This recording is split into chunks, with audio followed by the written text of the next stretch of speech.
sudfm.fr. Sud Radio, Dany Moreau, Pirate l'Info. Et l'info Sud Radio du jour, c'est la situation critique en Algérie, alors que des milliers de personnes ont manifesté contre le 5e mandat du président Bouteflika. Retrouvons sur place Jean-Jacques Bourdin. Oui,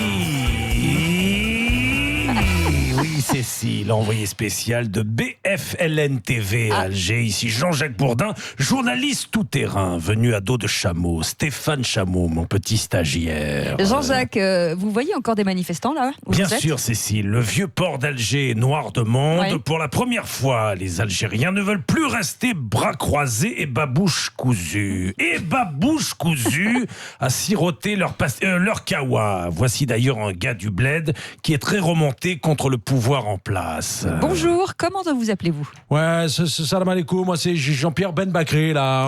En tant qu'Algérien de souche là, ça m'énerve que le vieux Bouteflika là, il s'accroche au pouvoir comme ça là. Est-ce que moi je fais chier les jeunes qui veulent prendre ma place au box-office, putain. Enfin, je veux dire Nardine Moumouk, putain. Excusez-moi Jean-Jacques Bourdin, j'ai l'impression qu'ils ont pas l'air très locaux, vos témoins. Vous êtes sûr que vous êtes à Alger ? Voilà la dîme, Cécile. Je d'accord. le jure sur ma carte de presse. Bah, Je suis en plein cœur de la capitale algéroise et autour de moi, je ne vois que de la cagole voilée, à l'image de Nardine Morano, qui voulait pousser un coup de gueule. Nardine. Ouais, salut Meloukoum, c'est Nardine. Hein. Moi je vous préviens que pour le sprint final des élections là, le Bouteflika, il a pas intérêt à courir le marathon avec un hijab de running, hein.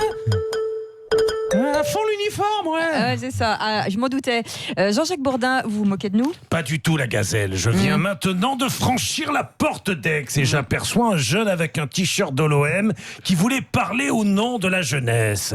Voilà, qu'est-ce que bismillah, moi c'est Yazid Zizou là. Comme un parent algérien, je rogne. Je rogne de voir le numéro 1 Bouteflika mouiller moins le maillot que la couche confiance. Quoi.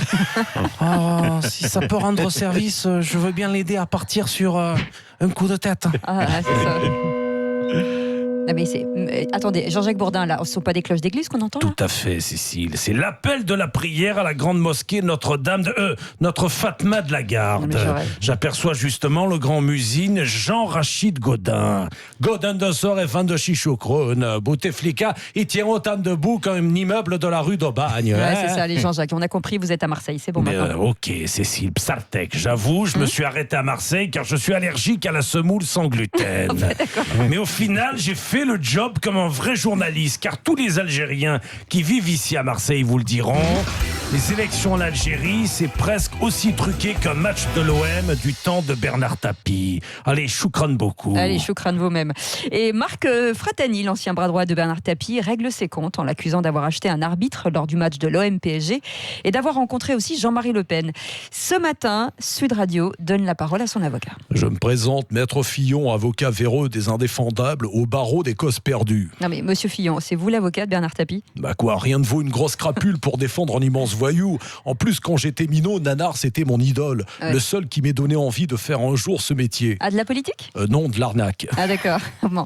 Monsieur Le Pen, Oui. vous confirmez avoir rencontré Bernard Tapie en secret entre les deux tours des législatives en 93 ? Écoutez, absolument, n'est-ce pas ? Je l'ai reçu chez moi à Saint-Cloud en toute intimité.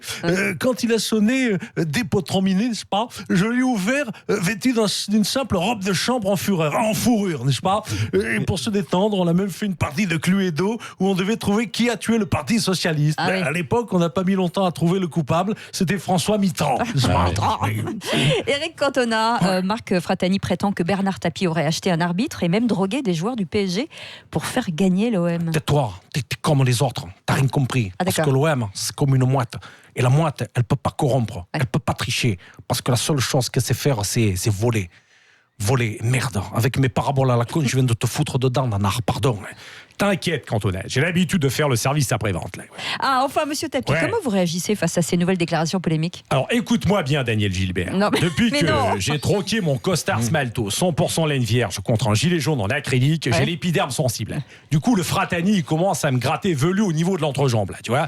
Moralité, quand tu te fais balancer par ton propre bras droit, vaut mieux te l'amputer avant parce que, pour le coup, un bandit manchot aura plus de mal à te rendre la monnaie de sa pièce. Ça, c'est sûr.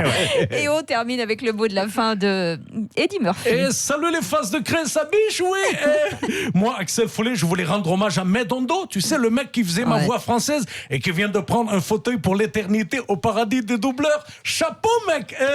Sans lui, j'aurais peut-être eu la voix française d'une petite fiotte de la région PACA. T'imagines le flic de Beverly Hills avec la voix d'Éric Ciotti. Bonjour les faces de craie, ça biche. Écoutez, il n'y a pas de lézard, mec. Je viens pour jouer dans un fauteuil pour deux avec Christian Estrosi. Et tu sais quoi, ça va chier, mec. C'est vrai, mais le problème, c'est que c'est pas très crédible. Et oui, et attends, c'est pas le pire. Medondo, il faisait aussi plein de voix de dessins animés. T'imagines si l'âne de Shrek, on lui avait collé la voix de Christophe Castaner. Mec, faut prévenir quand t'as la chune pareille. Hein. J'avais la bouche ouverte, bordel. Si je peux me permettre ton conseil, Shrek, tu devrais investir dans les cachous parce que t'as une haleine de chiotte, mec. On s'y croirait presque. T'as raison, ma princesse. Castaner, il est presque crédible dans le rôle de l'âne. Allez, salut les Blancs-Becs. Je me tire, je vais aller faire la voix de Bouteflika pour son enterrement électoral. Comme on dit là-bas, va chier la démocratie. Merci, Dany Moreau. On vous retrouve en podcast sur sudradio.fr et demain à 8h20. Restez avec nous, 8h27. Bon réveil, c'est Sud Radio. Ouais, et le duel dans un instant, Yves de Kerdrel face à Thierry Guerrier. Eh oui.